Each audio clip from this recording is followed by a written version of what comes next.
अर्जुन ने एक प्रश्न पूछा,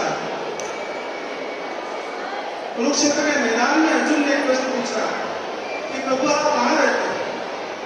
कृष्ण कहते हैं, अर्जुन को लगा कि शायद ये कहेंगे कि मैं द्वारिका में रहता हूँ, मैं नाथद्वारा में रहता हूँ, I belong to Mathura, I am from Vrindavan. पर ऐसा कोई जवाब कृष्ण ने नहीं दिया। कृष्ण ने कहा कि मैं तुम्हारे अंदर रहता हूँ, तुम्हारे भीतर रहता हूँ, कण कण में व्याप्त हूँ, मैं क्षर अचर इस जगत सर्वव्यापी हूँ, मैं सभी जगह हूँ। जहां जहां तुम मुझे देखते हो मैं वहां भी हूँ, और जहां तुम मुझे नहीं देखते हो मैं वहां भी हूँ। ये है कृष्ण की व्यापकता, ये जीवन की व्यापकता, ये कृष्ण है। बच्चों, आप जब भी कोई इलेक्ट्रॉनिक डिवाइस खरीदते हो ना, तो साथ में एक मैनुअल आता है, वो ये गाइड करता है कि डिवाइस कैसे चलेगा।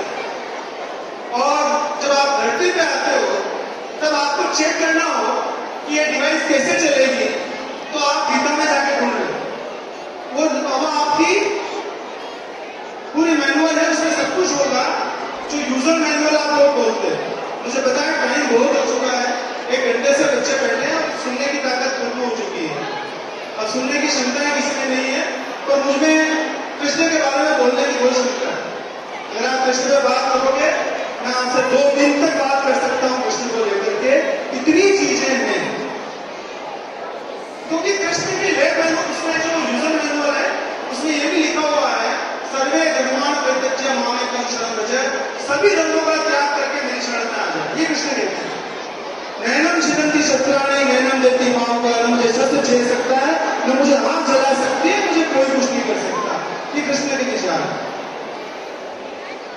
और कृष्ण को ढूंढना, पता लगाना, उनके व्यक्तित्व को जानना बहुत मुश्किल है। देखिए, जब महापुरुष अपने अंतिम लेवल पे होता है तो उसका व्यक्तित्व खत्म हो जाता है, फिर वो इतने रूपों में आ जाता है कि उसके व्यक्तित्व को पहचानना कठिन है। अगर किसी व्यक्ति के व्यक्तित्व को पहचानना कठिन हो जाए तो समझ लेना वो महापुरुष की तरफ जा रहा है, अगर उसके व्यक्तित्व को पहचानना कठिन हो। इसलिए कृष्ण को पाना सहज नहीं है, बताना सहज नहीं है। मैं छोटे से गांव में पैदा हुआ, बड़ा हुआ, तब जो मेरे रोल मॉडल रहे हैं उसमें 2 लोग खास हैं जो मेरे जीवन के रोल मॉडल मानता हूं। एक मेरी माँ, जिससे मैं कभी अलग नहीं हो सका माँ के जाने के बाद भी, और एक कृष्ण, जो सबसे पहले प्रथम श्रेणी पे मैं कृष्ण को रखता। ये 2 लोग मेरे जीवन के रोल मॉडल हैं। जब भी कभी कुछ मुश्किल होती है, या तो मेरी माँ को याद कर लेता हूँ, और या मैं कृष्ण को याद कर लेता हूँ, और मुझे सारे प्रश्नों के हल मिल जाए। तो जिंदगी का कोई एक रोल मॉडल होना चाहिए, और कृष्ण से बड़ा कोई नहीं हो सकता है। वो युग पुरुष है, वो कहते हैं हम ब्रह्मास्मि मेरी ब्रह्म। एक युग पुरुष की घोषणा है, उद्घोषणा है। और ये कैसे व्यक्तित्व की घोषणा थी, इससे पहले न कोई व्यक्ति आया है, न बाद में कोई आएगा। ये युग पुरुष है, इसे पूर्ण अवतार कहा गया है। ये विष्णु के पूर्ण अवतार है, जितने अवतार आज तक हुए हैं उसमें विष्णु के पूर्ण अवतार कहलाते हैं कृष्ण।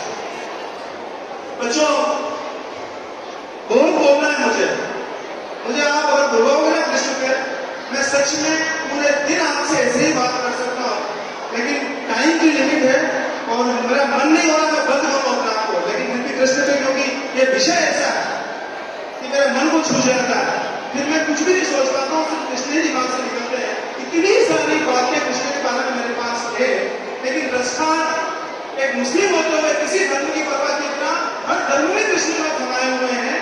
रसखान लिखते हैं कृष्ण के लिए, शेष